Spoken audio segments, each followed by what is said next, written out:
G'day and welcome to Beyond Sobriety, a podcast where you'll hear real stories of recovery and resilience come to life. I'm Michael and I'm an alcoholic, your host and fellow journeyer on the road to sobriety. As someone who has walked the path of addiction and found solace in the fellowship of Alcoholics Anonymous, I understand the challenges and triumphs that come with striving for sobriety. And it's with this understanding and empathy that we've created this podcast. Our purpose here at Beyond Sobriety is simple yet profound: to provide a platform where individuals can share their experience with alcoholism openly and authentically. Through candid conversation, personal narrative, and expert insights, we aim to inspire hope, foster understanding, and offer a beacon of light to those still navigating the shadows of addiction. We'd love for you to be a part of this growing community. If you find value in the stories that you hear today, please consider liking and leaving a comment and sharing this episode with somebody who might benefit from hearing it. Your support will help spread the message of hope and resilience to more people who need it. I'm Michael and I'm an alcoholic, and this is Beyond Sobriety.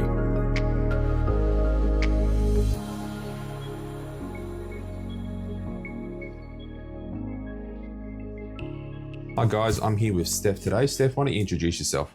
Hi, I'm Steph and I'm 38 and I'm 9.5 years sober.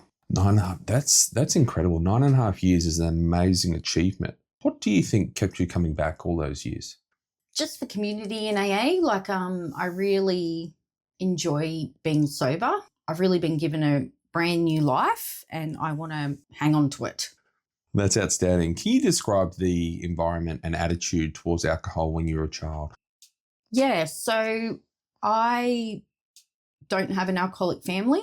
My mum and dad both don't drink. I didn't really have, my grandparents didn't really drink. My nan and pop, they had some beer. They used to brew, but no one was an alcoholic. Yeah, I often wondered why I ended up like one.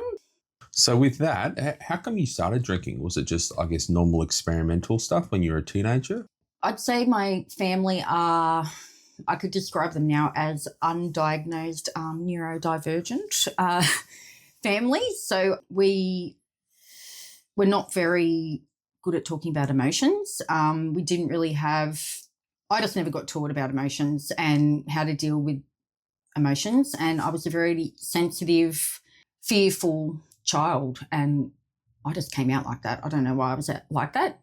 I didn't know how to deal with that. I was just really afraid of the world, really insecure in myself, and alcohol lit me up. It turned me into someone that I wanted to be, like someone that was confident, that could talk, and that wasn't so afraid all the time. So I think that's why I was drawn to it. I needed something to survive in the world. So most people, I guess, generally start, well, I say most people, I did. I started drinking and experimenting with drugs and alcohol when I was a teenager in high school. Would you say it was about the same?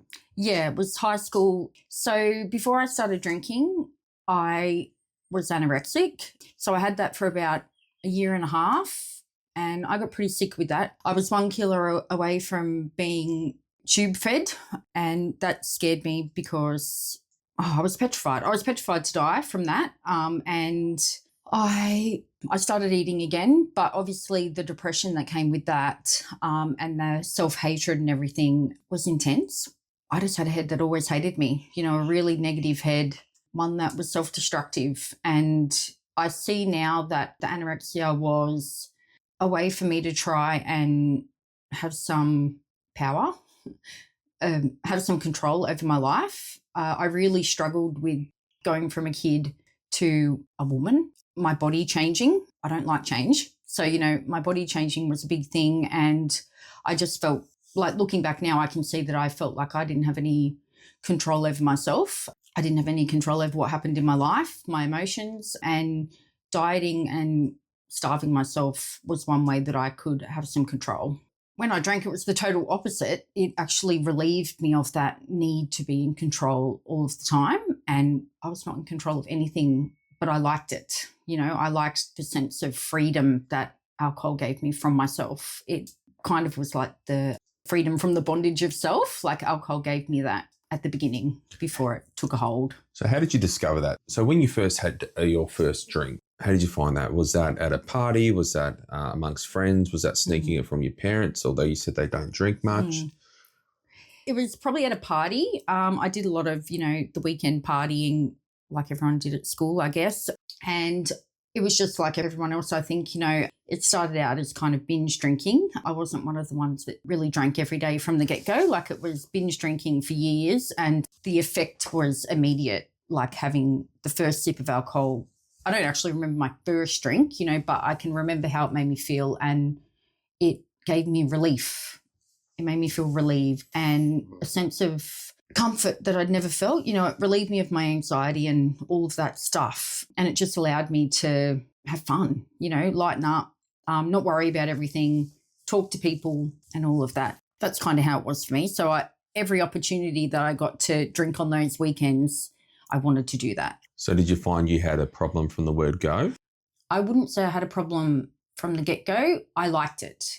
I could not drink on the weekend. Yeah, I we all could like not it. That's drink. why we're here. Yeah, I like it a little bit too much. But, I could definitely leave it back in the early days where if I didn't drink, it didn't matter.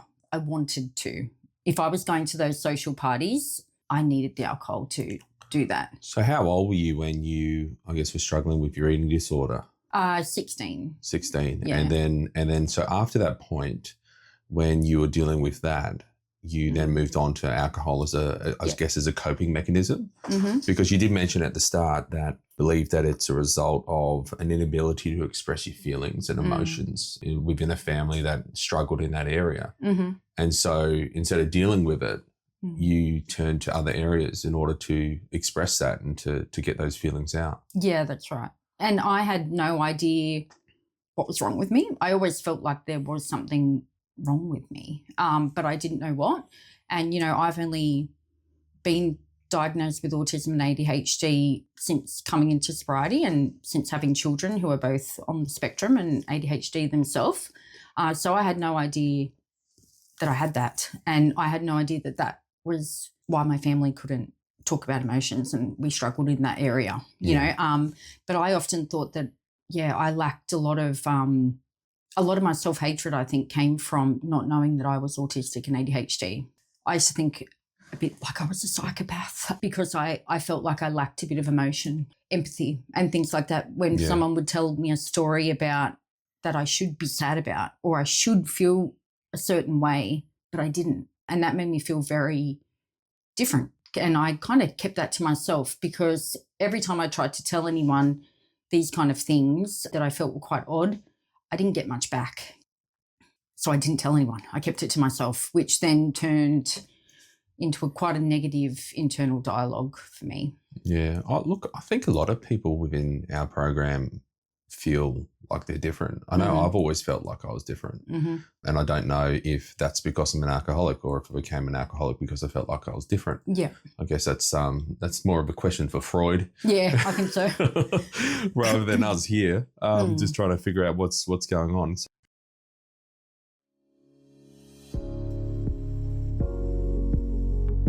A reoccurring theme throughout this episode is Steph's heartfelt frustration with not feeling like everybody else. She once shared with the group how deeply she longed to feel normal, and in that moment she broke down in tears. I think everybody in the room wanted to stand up, rush over, and give her the biggest hug ever. Steph, this message is for you. The very things that make you feel not normal are likely the reason why your friends and family love you so much. You are an extraordinary person, a shining example for everybody in the program, a great mother, and an amazing friend. Don't settle for the ordinary when you can be extraordinary. Keep being you because you inspire us all.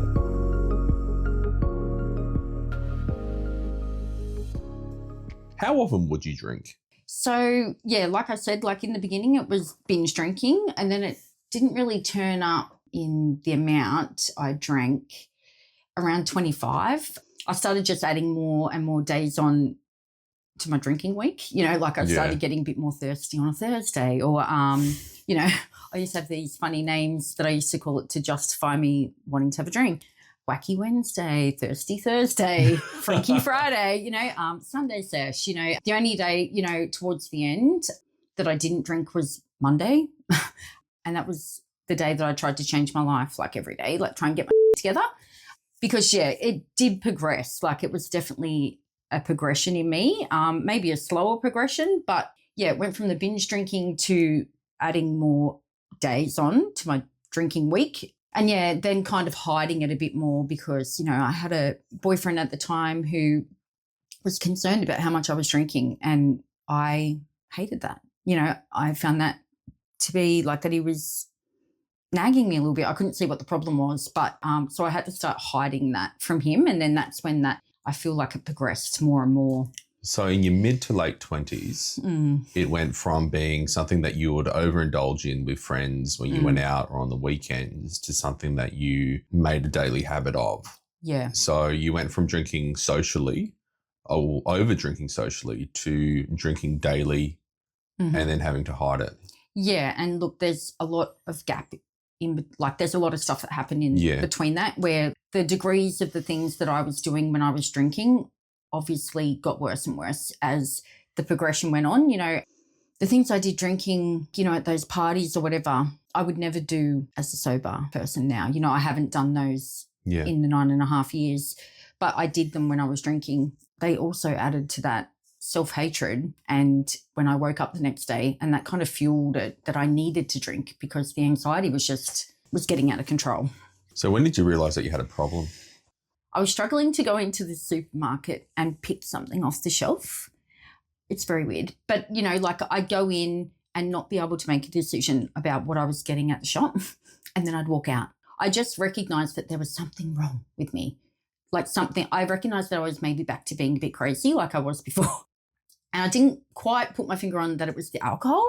Yeah. But I went and seen a psychologist about my anxiety again, and she mentioned, maybe you're drinking too much. Why don't you try and not drink? And that was absurd. That was an absurd thought. Oh, it's and a I was crazy like, idea. okay, I'll try. And literally I drank on the way home because I was so stressed at that thought not to drink that I had to have a drink on the way home. So it kind of showed me that, oh, crap, maybe I can't actually stop, because I never had tried to stop, so I didn't know I had a problem. I didn't know I couldn't stop. My head always told me, oh, when I want to stop, I will be able to. Yes. I never wanted to stop magically, so I didn't have to put it to the test. It's a crazy idea when people go, oh, you can just stop. And then your brain just goes, are you crazy? Like, how could I even function? I was scared to go one night without it because I was going, what if I can't fall asleep? Yeah. And what's funny about that is when I said that to the person who became my sponsor, when I was first coming into the rooms and getting sober, he goes, so? I'm going, but what if I can't sleep? He goes, yeah. He goes, have you done night shift before? I'm like, yeah. He goes, so you get a night. Who cares? Yeah. And I was like, oh, like yeah. the end of the world. And it and all that fear, you manifest that in your head. It's all ours. It was all me. Yeah. But you said that you had to hide your drinking because you had a partner, a fiance, husband, was it? No, it was a boyfriend that I had. We lived together though. And yeah, he was not an alcoholic. He was a normal drinker and a normal person. So hate those guys. Yeah, I know. So I kind of it was horrible. I'd kind of go with him for a while, and then I would go to another boy that I used to see who was like full-blown alcoholic, who was completely off the rails. But I felt like I kind of fit in more there than the normal one. But it just highlighted to me that, there were sneaky things around. I drink a lot in the car because I live out in the middle of nowhere, so I would do a lot of my drinking in the car. I would go to the bottle-o, drink them, and then get home and pretend like I hadn't had those drinks. And even with my parents, when I moved back home or whatever, I was still hiding it. It was still sneaky. I guess I felt, ashamed because no one else was drinking. My parents didn't drink. So it was just me. And my brother, he drinks a bit, but, I just didn't see the problem with it. Yeah, obviously there was something quite wrong with it. Did you ever have to lie to cover up that you were drinking or drunk? Yeah. I was so delusional. Yeah, I used to think that he couldn't smell the alcohol and he couldn't smell the cigarettes. Because back in the day I didn't think that cigarettes smelled because I'd never given up. So now that I don't smoke, I definitely know that, oh my God, how did I think I could get away with that? What was one of the most extreme things that you had to do to get drunk? Well, I did a lot of drink driving, which I'm not proud of. I would drive to any bottle-o that was open. Like I said, I live out in Oakdale. So I had to drive, to any 24-hour bottle load, which is not in Campbelltown. But even going out in Camden and the hotel shutting and walking to Narellan on my own, I did a lot of dangerous things that I would never do today. Like, I'm very thankful that I'm alive. I put myself in very dangerous situations, like, walking on by myself at like 2 a.m. to Narellan to try and get to Narellan Hotel, or by the time it shut, because it didn't shut until 3 or something back in the day. So would you drink to blackout or to where you passed out, or just to get to that happy stage? Yeah, I don't think I blacked out. I wasn't really a blackout drinker. I remember most of, what happened. There are blurry times, obviously. I just never wanted the party to end. So it was kind of like I'd start and have all intentions of just having a couple after work or whatever. And then I would just want it to keep going. So I'd find anyone who would drink with me until early hours of the morning until, I would drink myself sober sometimes, it would just run out. And it was the hangovers for me, really. It was the next day, the waking up, the anxiety that I had. I started having these really bad panic attacks when I was hungover. Yeah. And I had to get sedated one time because I actually thought that I was dying they're horrible, by the way. And I was having night terrors where I was sleepwalking and stuff like that. So it was not good. So I was actually really scared. I think one of my rock bottoms and, seeing that it was a problem was that I kind of connected that anxiety and stuff the next day was due to the fact that I was drinking until all hours of the morning and stuff, but I couldn't stop myself from doing it. And even though I was petrified to have the panic attack, I couldn't stop myself from drinking and doing that same cycle over and over again. I felt crazy. I was really scared that I was actually going to go insane and have to get put into a mental institution. It's funny you mentioned the sleepwalking and stuff. Nobody else has mentioned that. But now that you mention it, I remember I used to wake up in weird places. Or I'd fall asleep in weird places, or I'd wake up on the couch and I know I went to bed in my own bed, or I'd wake up and I'll be on the floor of my son's room. Yeah. And I'll be like, how did I get here? And I'll get up, I'll be all cold and I'll go back to bed. So I wonder if it's sleepwalking or if you just kind of do it in a blackout. Oh, I have no idea. Yeah. Yeah. It's scary. So something takes over, that's for sure. Did you have a defining rock bottom, or is it just more of a gradual progression into just the madness and craziness? Yeah. I think it was just more of the progression.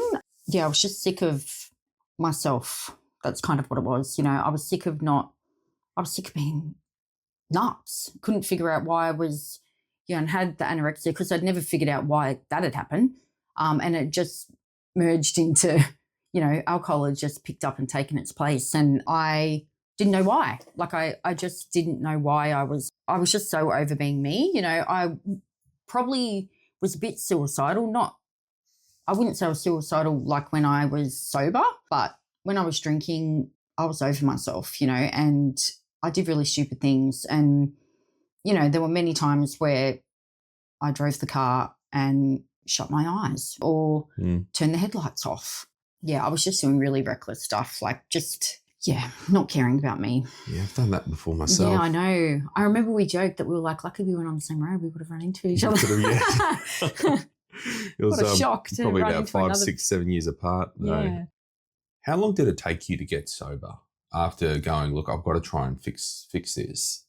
Was it a straight away thing? Were you able to put it straight down, or did it take a bit? Well, luckily I was watching that show Mum. So, Mum? No. Show? Okay, well, anyway, it's got AA in it, and it's probably the most realistic. I'll have to look that one up. Yeah, it's pretty the American good show, yeah? Yeah, it's pretty good at showing actually what AA is kind of like. It kind of made me feel like it put the idea in my head that maybe I could go there, and I'd seen that sign, everyone talks about the sign on Narellan Road. Yep. The AA one, I drove past every day going to work, and I don't really know, but I went to a meeting and, I happy when I got there, I finally met people that thought like me and I felt comfortable there.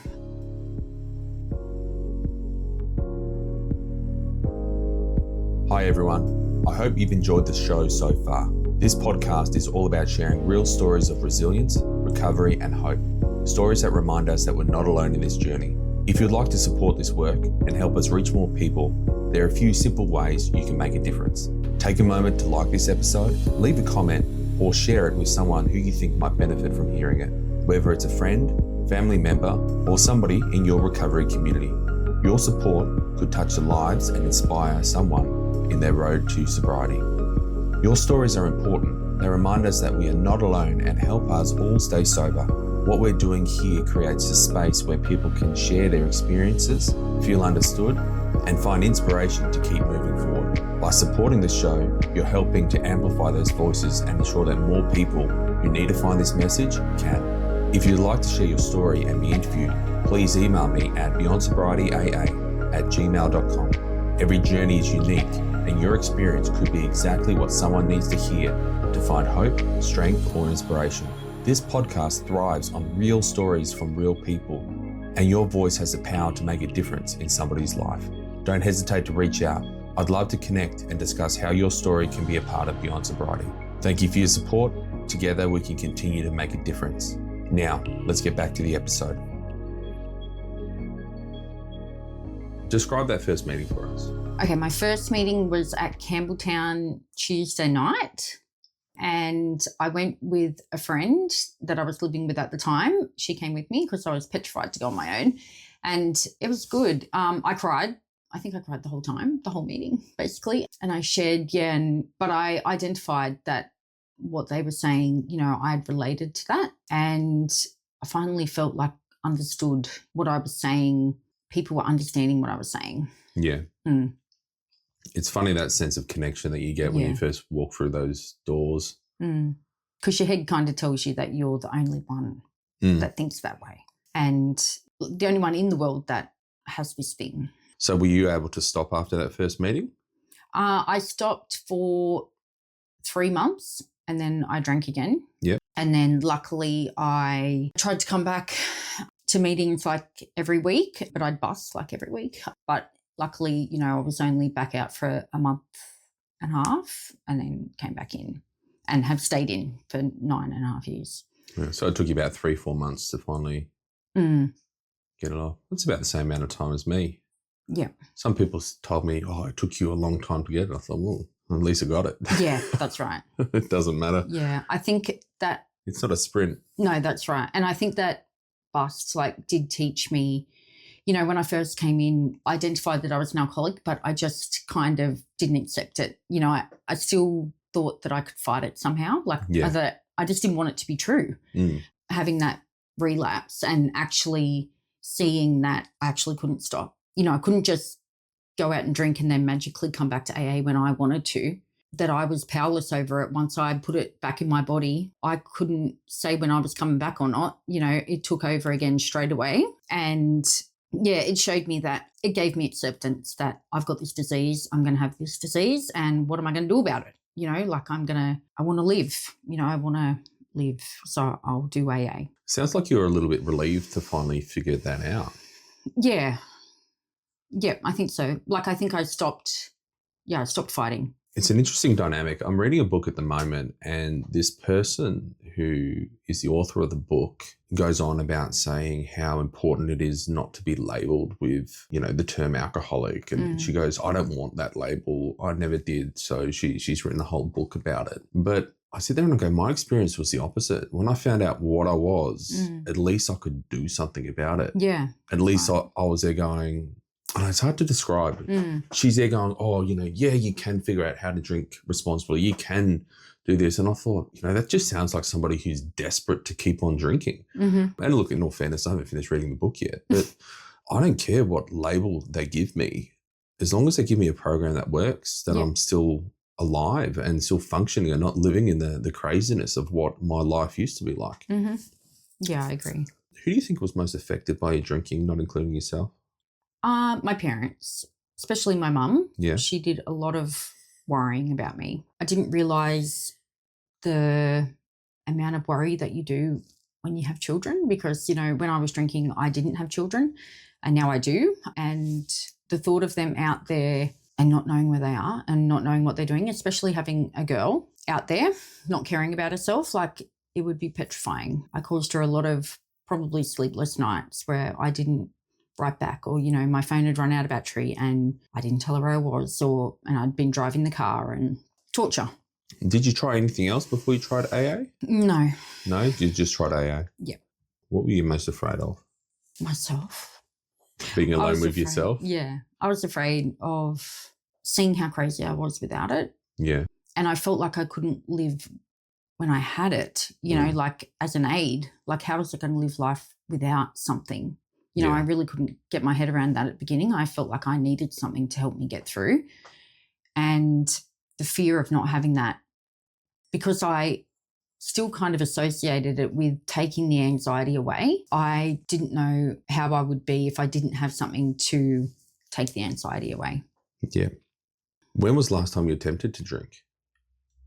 Oh, I wouldn't say I was tempted to drink. You know, it's been a rough last 4 months. You know, I've had, you know, my husband die from this disease, you know, and I'm going through the grief process now, which has been, really difficult to feel feelings. And, you know, I wouldn't say I've wanted to drink at any stage, you know, I haven't, but I've wanted to get away from reality, wanted to stop the pain. But, you know, it's been good. It's been good to not use anything and to find out that feelings don't kill me, you know, even though they feel like they might. When I feel them, they go away and you get a bit of a reprieve after you feel them. And, I don't need anything to numb me anymore. I have to watch out for times when I'm really happy as well.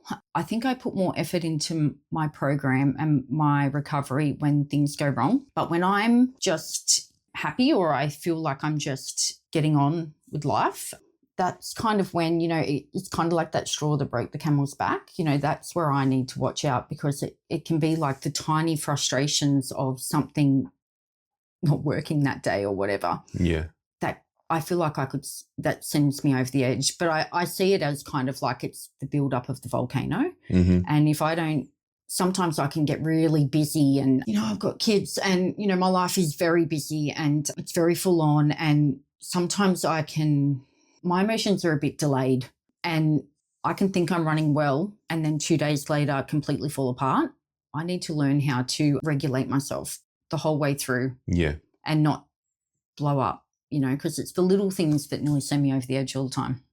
Absolutely. Not that I feel like drinking, you know, I haven't felt like drinking. Me and my sponsor used to play a game where we used to play the drink all the way to the end. If we ever thought of having a drink, especially in early days, we would have to play that thought of having that drink all the way to the end. Where would that lead you? Where would that actually go? Like, what would actually happen if I had a drink? You know, my head tells me, oh, you'll get relief, blah, blah, blah, or whatever. But the reality is I'd be back to where I was before I came in AA, which was hell.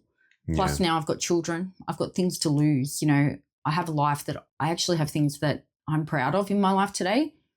And I don't want to lose that. That's reality. Reality is I'd be back on the bloody merry-go-round and I might not get off. I might end up, you know, it's very sad that you think it's just going to be a relapse, but you don't know what's going to happen in that relapse, you know, and that's what has happened to my husband. You know, he has had a relapse and not told anyone, and he's died in that relapse, accidental overdose, you know, and it's not something that you can play around with. You know, he had no intention of, you know, that happening, but that is the reality of addiction, and it's really hard. And I don't want to go back to that life. So you got sober about nine and a half years ago, did you say? Mm-hmm. 9.5 years ago, you were single when you got sober. Yeah. And you obviously met your husband. Yes. How did you meet him? I met him in AA. Okay. Met him in AA. Yes. But you said overdose, so he obviously didn't drink himself to death. It was he was both an alcoholic and a drug addict. Yeah. Yes. So he had both, but I met him in AA. He didn't die with alcohol in his system. Okay. It was drugs. And that was in October this year? That was last October, year, sorry? October last year? Yes. And so what was the circumstances around that? He had 6 years up, 6.5 years, I think. Before that, he'd relapsed. So we met in AA early on. We did the things that you're not suggested to do, get in a relationship early in recovery, and meet rules people, are meant to be broken. Of course. We all what know a great that dating pool. alcoholics are great at following rules, Yeah, aren't we? I know. But so it was very, we met in AA and it was very quick relationship, obviously. We were together for 3 months. We moved in together. I got pregnant with twins, not one, baby, two. And we got married in 2018 and we've got like 2 beautiful children who, like I said, are amazing. And both on the autism spectrum. So they gave me a little clue of an answer for myself, which is a gift. Yeah, we got married in 2018, but he'd had a relapse just before we got married, actually 3 months before we got married, and got straight back into AA and was sober for another 6 years. And he was really active in AA. He sponsored people. He did the recovery, the rehab. He did some rehab group, Sydney retreat, I think. And was very committed to his home group and things like that. I think he had relapsed. I'm not exactly sure how long, but he had an operation in December the year before and he'd been given endone and morphine. Yeah. And I think that is what had triggered off the relapse again. It's a slippery slope. It is, because that's what it was the first time before we got married. It was endone from the dentist. So, it's just very dangerous. And I don't muck around with any, even though I don't have the drug problem. Yep. It's a yep for me. Even though I just don't muck around with painkillers, I don't muck around with endone. I just won't. Like, I will take it as prescribed and then not take it. I've had 3 operations in sobriety. Yes. I had the cesarean. I've had, another 2 where I had to take the painkillers, but then I took Panadol just to be safe because I cannot trust myself. It's not worth it. No, look at what's happened. It's not worth it. Yeah, unfortunately, I think it was really, he'd kept it a secret. He was still going to meetings, but I think just pride, didn't want to disappoint anyone. So you think, you're not sure of this, obviously, but you think it was after that operation he continued? Yeah, I think it was for nearly about a year that he was back out there. And you had no idea? No, well, towards when it got closer, there was only things like he was falling asleep more. Okay. Having more naps and but other than that, no, because I don't really know drug that he was using, which was heroin. It's not like you're off your head kind of thing. No. It's just he was tired. Yeah. And I just didn't put 2 and 2 together, unfortunately. Like, I had questioned him, like I had asked, and he had said that there was nothing going on. So it's very sad that, he died on his own. And he had so many people that loved him. Oh, look, I was at his funeral and it was one of the largest funerals I've been to. Yeah. He was a very well-loved person and it was actually so nice to hear, how many positive things everyone had to say about him, that he was the best greeter in the area, like that he was always had his hand out to greet you and with a smile and just always happy to see you, like really invested in people, like he actually really cared. And, I'm going to get teary if I don't be careful, but, he was my biggest supporter and I actually don't believe that I would be sober without John today. So, yeah. But he was my number 1 supporter. He really built me up, I had terrible self-esteem, but he told me, every day how beautiful I was and I was doing such a great job with the kids and I was the best mum in the world, the best partner, his best friend, He was always really invested with my life and what I was doing.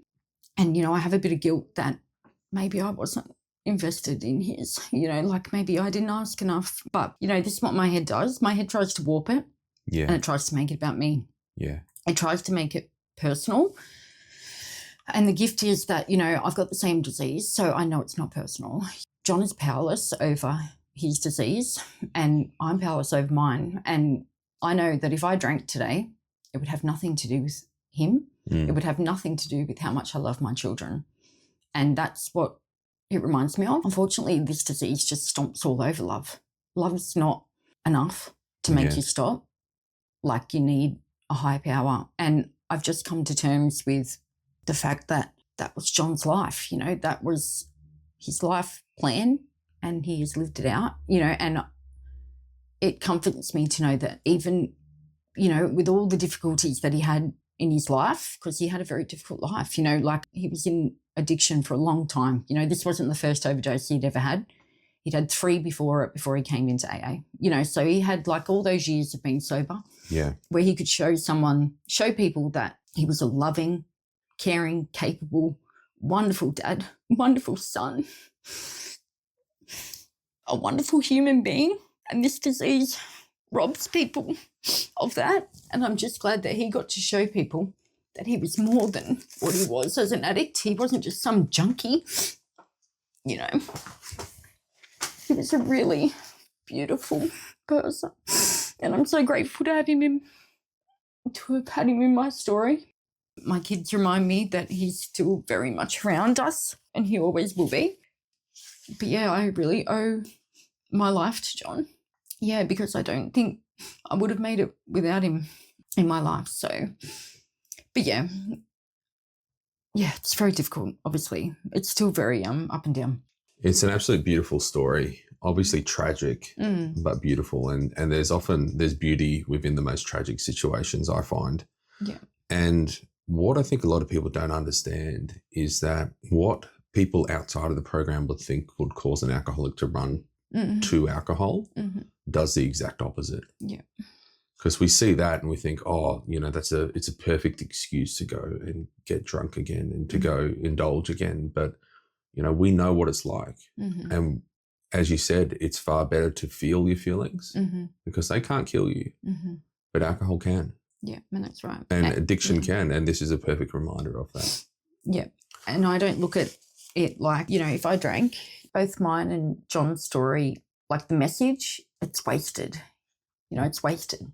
If I don't stay sober, the message that John, like he leaves a bit of a legacy of, even though there's adversity, you can still give love. He brought so much love and light, even though he was struggling in his own way, always checking on other people. And it's just about being kind. And also the important message is that even if you have relapsed, it doesn't matter.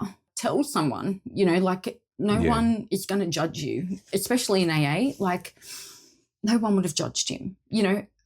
Even the biggest secret in the world, if you're hiding something inside that you haven't told anyone about, whatever trauma's happened, and you're too ashamed to tell it, like there's always someone, no one's going to run away from you. I've only ever got unconditional love in AA, especially of my sponsor, going through the steps. Like there's always someone that no one's going to abandon you in AA, and I think that's what, and I think his head would have been telling him that people will be disappointed, that, they'll be disappointed in him for relapsing. But ultimately there were so many people that loved John that just wanted him to be okay, and everyone would have just tried to help him to get back in. I think what we do is we have a different standard of ourselves and what we expect of other people. Yeah. Like I've said this a number of times when I've shared that if I ever relapsed, I just said, I don't think I could ever come back. But if I did ever relapse, it would be to end it all because I don't have any desire to drink. It will be, I've had enough, I want out. But I sit there and that's a standard I hold for myself. And it sounds like John had a similar standard, but I don't expect that from anybody else. There's people you and I both know, we could list off a dozen that get 3 months, 3 months sober and they're back again. They get 2 months sober, they're back again, over and over again. But I'm just glad to see them. Every time I go, thank God they're here and still trying. I'll prefer someone to be struggling for the rest of their life and live their life rather than go, stuff this, I'm out. Yeah. And I've said it before, I'll say it again, AA is the least judgmental place. Yeah. I know, because we all are deeply flawed people. And unlike the rest of the world, we have a program that helps us confront that head on. Yeah. We see our flaws, we see our insecurities and we accept them and we learn to deal with them. And because of that, we don't judge anybody for theirs. Yeah, that's right. Whereas sometimes I sit there and I pity the people who are outside of the program because they don't have that. They're in their delusion going, no, I'm perfect. No, I'm this. Like I see people and they have a lot of flaws, a lot of issues, but I still don't judge them. But it's amazing that it's the judgment you feel outside to inside. It's a safe place. Yep, that's right. Before we started the show, Stephanie asked if I could play a song by the Red Hot Chili Peppers called Leave a Light On. Unfortunately, podcasts are unable to play songs without the artist's written approval. However, I couldn't find anywhere in my research about reading out the lyrics, so here we go. This one's for you, John. The second someone mentioned you were all alone, I could feel the trouble coursing through your veins. Now I know it's got a hold. Just a phone call left unanswered had me sparking up. Those cigarettes won't stop me wondering where you are. Don't let go, keep a hold. Because if you look into the distance, there's a house upon the hill, guiding like a lighthouse, a place where you'll be safe to feel our grace. We've all made mistakes. If you've lost your way, I will leave the light on. So tell me what's been happening, what's been on your mind lately. You've been searching for a darker place to hide, that's all right. But if you carry on abusing, you'll be robbed from all of us. I refuse to lose another friend to drugs. Just come home, don't let go. Because if you look into the distance, there's a house upon the hill, guiding like a lighthouse, a place where you'll be safe to feel our grace. We've all made mistakes, but if you've lost your way, I will leave the light on. Because if you look into the distance, there's a house upon the hill, guiding like a lighthouse. It's a place where you'll be safe to feel our grace if you lost your way. And I know you're down and out now, but I need you to be brave. Hiding from the truth ain't gonna make it all okay.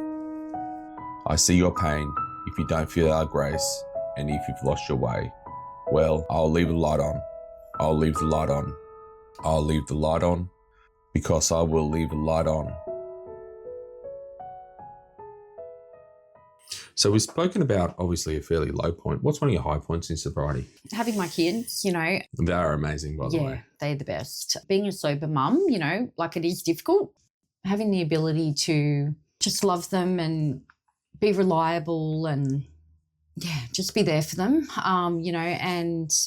so having them, getting married, just having the connections that I do in AA, like I've got some really amazing friends that I've made in AA, I've got a bit more understanding of myself, I've got a bit more compassion towards myself, I don't have that self-hatred anymore, I actually like the person I am today, proud of the person I am, because I'm not out there doing things that are so misaligned with who I actually am on the inside. I'm trying to take the mask off, and be more and more myself and not who I think people want me to be. I'm proud of myself for that. So that's my highlights, I think. What's the best part of being sober? Like I guess one of the little things that you stop and just go, man, I wouldn't be able to do this if I was still drinking. Yeah. So just like I've developed quite a good connection with a higher power. I never had anything like that before coming into AA. And, it's built over time, obviously, by going through challenging stuff, like using it and finding out that it actually works. It actually is a power that can help me get through life. Yeah, just being able to feel connected to that and know that, no matter what happens, I can get through it one day at a time. I never had that before. And it's really helped me. I was terrified of death. I was such a morbid kid, every time my mum left, I thought she was going to die in a car, like it was always very dramatic. I was terrified of dying, just the unknown of it, because I didn't have that connection with anything. Yeah. I felt like detached from life and the higher power and stuff. But now today, I really am not afraid of that. I know it's a loving thing that takes care of me now and is going to continue to take care of me. And it's not something external. I was always looking for something out there, but today, I know it's a part of me, I'm a part of it and I actually can't be apart from it, like I'm not disconnected at all. Like I can't be, I'm a part of it. I love that bit in AA book where it says, God is otherwise everything or it's nothing, so you can't be excluded from everything, like here I was thinking back in the day that everything's connected, but me. So it doesn't work like that. I feel connected today, which is good. And, I'm a bit more positive in my thinking. It's not as negative as what it used to be. So no, that's beautiful. Have you done the 12 steps? Yes. So I've done them 3 times. So I went through with different sponsors. I did it on control. And I've also just gone through again with an older man that actually has about 45 years of sobriety. So I was like, I want some of that. So I just like to continually just learn. And I like to go through with different people just because I like everyone has a different, take on it. Yeah. And I like to learn as much as I can. So, okay. Yeah. What was one of the hardest amends you had to make? None of them were too hard. Everyone was very loving and forgiving. I would say probably the ones, the ex-boyfriends, I guess. I don't like confrontation. Not that they were confrontation or anything, but, they were a bit squirmy. It all ended up being very positive. So I didn't really have any negative experiences with the men's. That's good. Yeah, just a bit of ego deflation. Yeah. A lot of people get caught on step 4 doing the inventory. How did you go with that? Yeah, no, I liked it because I want to know what the issue is. I've always been, quite inquisitive of how, the mind works and stuff. So it's kind of like doing a study on yourself. So, yeah. It's our favourite topic, isn't it? Us. Yes. It's all about me. I know, it's like doing a project on you. Yeah, it sets me free. So, I definitely like to see the truth. Yes. Even though it's difficult to see sometimes. But, it was a long process. I did Big Book Awakening and in my first, going through it the first time, I didn't actually think I was a resentful person, but I had a big bunch of resentment papers.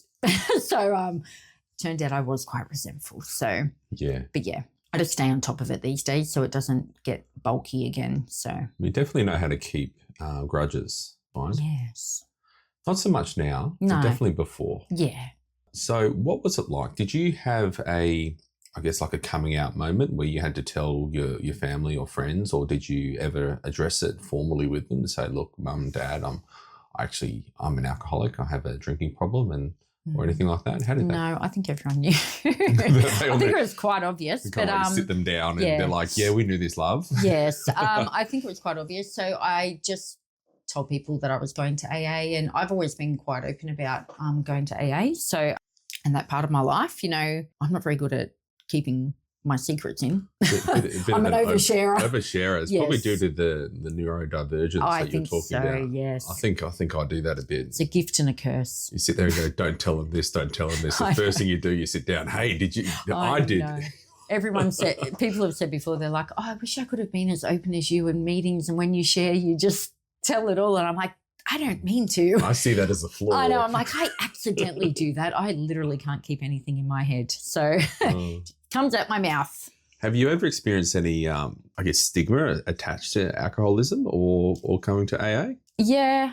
No stigma, but I guess people have fixed ideas about alcohol, like what alcoholism is, what being a drug addict is. And I guess if you're not living with it, it's a very hard thing to understand. Like, it's quite complicated to explain. Yeah, I don't blame people. No, but I've had to do I've wanted to educate people, which I don't know whether it goes in, but, I try and explain that, it's more than just wanting to go and have a drink and wanting to take drugs. There is a lot more going on than that. A lot of people I find use the word alcoholic when they should probably be using the word drunk. Yes.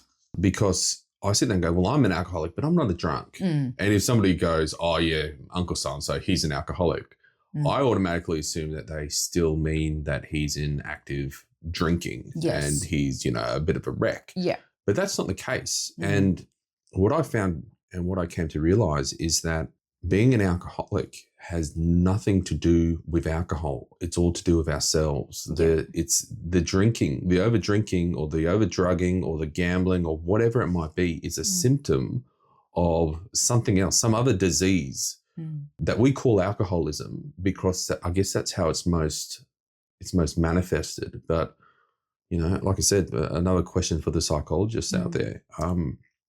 Definitely more going on with it. So Absolutely.